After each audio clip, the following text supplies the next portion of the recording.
Alo. Sizin nazardan kişi.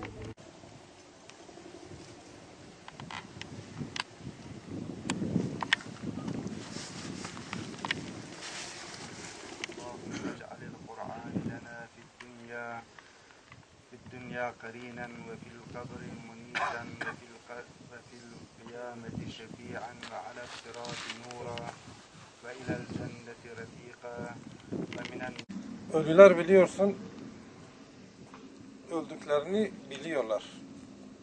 Yani şu anda bu kabristan'da bulunan kardeşlerimiz. Fakat bu şehitler yaşadıklarını bir müşahede kendileri de fark ediyor. Bizler nasıl müşahede ediyorsak onlar da bir müşahede kendilerinin yaşadıklarına şahitlik etmedikler.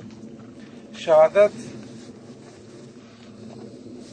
Kur'an-ı Kerim'de övülmüş bir olaydır, eylemdir, bir nimettir. Allah-u Teala cümlemize, bütün Müslüman kardeşlerimize bu güzel nimeti nasip etsin. Bunca günahın altında ancak şehadetle kurtulunabilir. Allah-u Teala ayet-i kerimede nice eller vardır ki Allah'a vermiş oldukları ahitlerini yerine getirdiler. Şehit Ziya ve Şehit Süleyman gibi kardeşlerimiz ahitlerini yerine getirdiler. Ve onların peşinde ahdine vefa gösterecek daha nice erkekler ve eller vardır. Rabbim bizleri onlardan eylesin inşallah-u Teala. Sevilmesi gereken, övülmesi gereken bir davranıştır. Allah-u Teala bunu cümle Müslüman kardeşlerimize, gençlerimize nasip etsin. Şehadet kültürünü, şehadet bilinçini zihinlerimizde, kalplerimizde, gönüllerimizde söküp çıkarmaya çalışanlara fırsat vermesin. Bu yüce din, İslam, Kur'an, kitap ve Resulullah Aleyhisselatü Vesselam'ın sünneti şehitlerin fedakarlığı sayesinde buralara kadar, çağımıza kadar, asrımıza kadar yayıldı, geldi. İnşallah Teala yine şehitlerin al kanlarıyla, şehadetleriyle bu din bizden sonraki nesillere de ulaştırılacaktır. Rabbim sizlerin bu emeğinizi heba etmesin. Sizlerden razı olsun. Zahmet ettiniz, buralara geldiniz. Bu kardeşlerimizi unutmamamız gerekiyor. Bu kardeşlerimizi inşallah her 25 Kasım'da bir nebze de olsun gelip ruhlarına birer Yasin okursak onlara karşı vazifemizi yerine getirmiş oluruz. Onları unutmamış oluruz. Onları sonraki nesillere, gençlere ulaştırmış oluruz. Aynı mahallede büyüdük. Kendisi daha önce cahili bir hayat yaşadığı için İslami davadaki Müslüman kardeşlerle tanıştı. Ve cehaleti elinin tersiyle itti. Kendisiyle sık sık oturduğumuz zaman sürekli namaz kılıyordu ve sürekli oruç tutuyordu. Ve bir gün bir vakit namazında camide çıkarken kendisini yarım saatten fazla bekledim. Çıkıp geldiği zaman baktım gülümsüyor. Abi dedim bu kadar yani camiden niçin bekledin? Kimi gördün? Bana dönüp baktı, güldü. Orhan dedi. Allah'ın izniyle dedi üzerinde kaza namazı dedi yoktur. Yani biz buna inanıyoruz ki Şehit Ziya ve Şehit Süleyman kardeşimiz yani üzerinde olan kaza namazları olmadan ve oruçlarını dört dörtlük tutarak şehadet şerbetini içtiler. Ve bu İslami davaya gönülden bağlandılar. Arzuladığı şehadet kervanına, bu kervana katıldılar ve canlarıyla ödediler.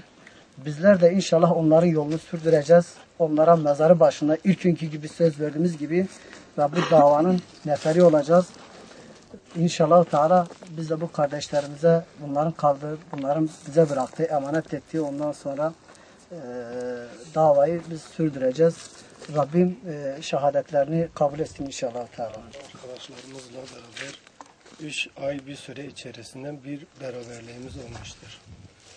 Ve onlarla gerçek manada oturduğumuz zaman hep sadece şehadet ve İslami bir düşünce dışında bir düşünceleri yoktu. Şehit Ziya ben bazen diyordum Ziya sen artık evlen, yaşın biraz ilerlemiş. Diyor ben şehadete talibim.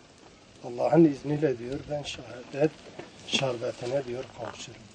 Ve aynı şekilde Şehit Süleyman da o sevdaya susamıştı. Ve biz geceleri bazen konuşuyorduk Şehit Süleyman'la. Bazen biraz daha samimiyetimiz şeydi. onunla bazen konuşuyorduk, dertleşiyorduk. Hep beraber ve birlikte diyor hareket etmemiz lazım. Ve diyor cahiliye döneminde bazı şeyleri diyor hatırladığımızda diyor biraz üzüntü diyor beni tutuyor diyor. Ondan sonra ben şu anda diyor şükür ediyorum ki Allahu Teala bizi bu rahmet kapısına bu hidayeti nasip etmiştir ve bu vesileyle seviniyordu. O da hep şehadet diyordu. Ve diyor benim şu anda başka bir amacım yoktur. Allah'ın izniyle diyor şehadet şerbetine kavuşurum.